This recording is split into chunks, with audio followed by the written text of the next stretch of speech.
This morning we're mapping your family's safety through the Sheriff's Office. What's it all about? You'll find out coming up next on Carolina People.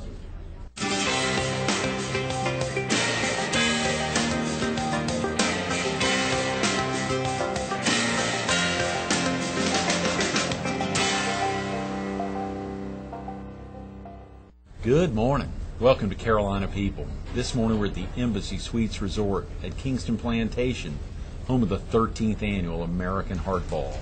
We're focused on the sex offender research and tracking program, and we're visiting with Horry County Sheriff Phillip E. Thompson. Good morning, Sheriff Thompson. Good morning. How are you? Thank you so much for coming on in early this morning. Well, thanks for having us here. I appreciate it very much. And particularly since you're going to be with us in a little more than a week on Saturday the 17th. Excited to have you and Sherry out here helping the fight against heart disease and stroke. Yeah, we're looking forward to being here. What a great cause. Absolutely. And it's something I understand real close to your heart in many ways. Yes, it is. Very much so. As a matter of fact, I had heart surgery about March will be 2 years ago. Is that right? Very successful. Everything's going great. Doing real well. Did you have that done here locally? Yes, I did. Mm-hmm. At Grand Strand General. Some tremendous doctors in this area. You know, last week Glenda McIntyre was with us. Brian McIntyre's wife has been a past chair of the Hardball. She'd even been here when the Hardball was at Kingston Plantation years ago. And to hear her talk about her husband, Brian McIntyre, who practiced with Curtis Bryan, and so many of the doctors that really commit a lot to make sure folks are taken care of. Well, that was the group that I was with, and let me tell you, they took very good care of me. They really did. Yeah, and there's a lot of hand-holding during times like that, and of course it happens to all ages. You know, earlier this week, Ashlyn Clark was with us, a 17-year-old high school senior, talking about open heart surgery, and it's a powerful thing, all ages. And of course, you know, she's a vivacious cheerleader, so if it can happen, or one that is into a lot of activities, if it can happen to somebody like that, it's good that you caught it early on. It is, and everything has gone really good since then. Praise the Lord. Well, it shows. It shows. You look great. I feel great. Early at 7 a.m. And, of course, the sex offender registration and tracking. You know, folks get a little antsy when you hear sex offender tracking. But, you know, when you think about the seriousness of this, it is something worth spending 20 minutes to listen to you talk about the severity of this. Well, it is. And let me tell you, we have 540 registered offenders in Horry County now. Our numbers have gone up quite a bit in the last few years. As a matter of fact, we went to a full-time program with this about 4 years ago. Mm-hmm. And we hired someone. Their specific duties, responsibilities was the registry. But since that time, in 4 years' time, Greg, we have doubled our numbers in registered offenders here in Horry County. In 4 years? Yes, we have. Now, do you think that's because y'all have just gotten more active in making sure it's monitored properly, or because that many more sex offenders have moved into the county? Well, we probably a combination of both, but we have had very good response from the public, from the citizens. We've had very good response from other law enforcement agencies that help us and assist us in giving us information on folks within their jurisdictions as well. Oh, yeah. But we've been very aggressive with this program. Right. And new laws have been passed to strengthen the part where they must register. Oh, yeah. And like I said earlier, we've been very aggressive. Our deputies go out. We make sure folks are where they say they're going to be. When we're notified by the Department of Corrections, a person's been released and they're not in, but they say they're moving to our area. They haven't come in and registered yet. We go out and look for them, try to find them. There's a very short window of time that they can be in the county and not be registered. That's correct. Mm-hmm. When they're released from prison and come back, they have X number of days that they have to come in and report to us. Not only that, not only the ones that maybe go through the court system do not get actual time to serve but are placed on probation. Right. I saw that earlier this morning, example of somebody. Go ahead. They must come by our office and register. And we get notification that they're supposed to be coming. And all in all, the majority of them, once they're out, they come in very quickly and let us know. And our registration process has changed where up till last year they registered once a year. Now they have to register twice a year. Is that right? That's correct. That is a that is a new law where they register on their birthday and 6 months later.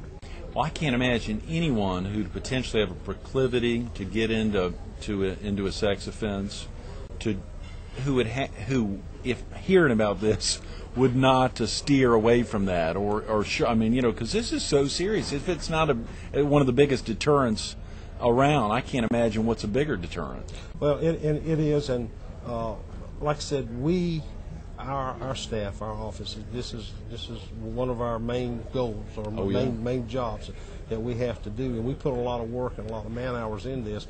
And if someone doesn't register or someone doesn't re-register, they don't come back in and re-register, we immediately go out and start looking.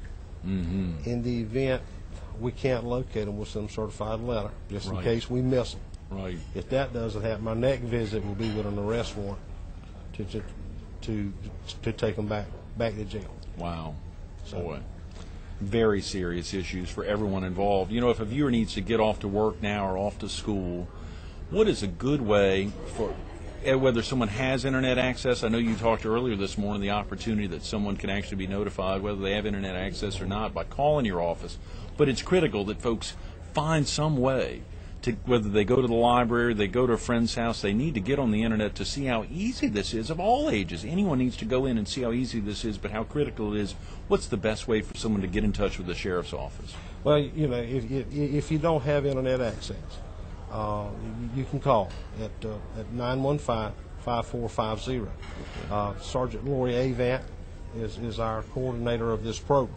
In the event she's not there, just ask to speak to anyone, and we'll make sure we get whatever information. But when you're talking about going to the internet, we went online earlier this month. It's the second week in January. We went online with a new program. Right. It's called the Offender Watch. Previously, you had access to the sex offender registry through our website, through a Horry County government website. Mm-hmm. And the sheriff's office is the one that was responsible for making sure that we had that information on a website where you could receive the information on the offenders in certain areas. And the way you looked them up at that particular time was either by city, by zip code. You could put your zip code in, and it would give you the offenders that had that same zip code. Right. I attended a conference a few months ago, and I saw this program. It's called the Offender Watch. Mm-hmm. Had a vendor there, and he was demonstrating this program, and I looked at it, and it just gives us so much more information. Oh, yeah. So that's when I said, we got to have that in Horry County. So I had him come down, visit with us at our office in Conway, show us what the program was about. Not just me, I had seen it, but I wanted my staff to see it. Sure. I also wanted other representatives from county government to see what we were talking about. What this enables us to do is you can go on, anyone out there can go on the website, horrycounty.org. Okay. And you can access the sex offender registry from their homepage. Mm-hmm. If not, if you go under departments, click on the sheriff's office, that's the first thing you're going to see when our webpage pops prominent. up. That's right. We put right in the center. It's called SORT, Sex Offender Registry and Tracking. Yes. Click on that. You'll go to a screen where you can put your address in. Put your address, and when you click on that, it will give a map of where your residence is located, a 1 mile radius circle. Right. All the offenders that live in that 1 mile circle, it will indicate where they are. Scroll to the bottom of the page, and it has these offenders listed. Right. Just beside their name, you'll see View Details. You click on that. It clicks on to that individual, gives you a picture, gives you their address, gives you the charges that they served time for, that they were found guilty of, and all. Now, not only can you do that for your address, you can do that for any address of interest. A daycare center. Say you have children that go into a daycare center. Right. Put that address in there. School. Your children go in school. Oh, Put that in there. It gives you all the offenders that live within 1 mile. There's a park, a church, right, swimming pool, anywhere. A caregiver's home, a babysitter. That's what I was going to say. Grandparents' home. All of us grandparents, we love for them to bring our grandchildren over to stay with us. And I'm sure other folks are that way. So you check that out. So that is and you can also, on that same page, beside it, you can put all these addresses and register them with the sheriff's office. Your address, your daycare center, caregiver center, grandparents' house, park. Put that in there. If an offender registers with us within a 1 mile radius of that registry, we will notify you by email. That is tremendous. That offender has moved in that area.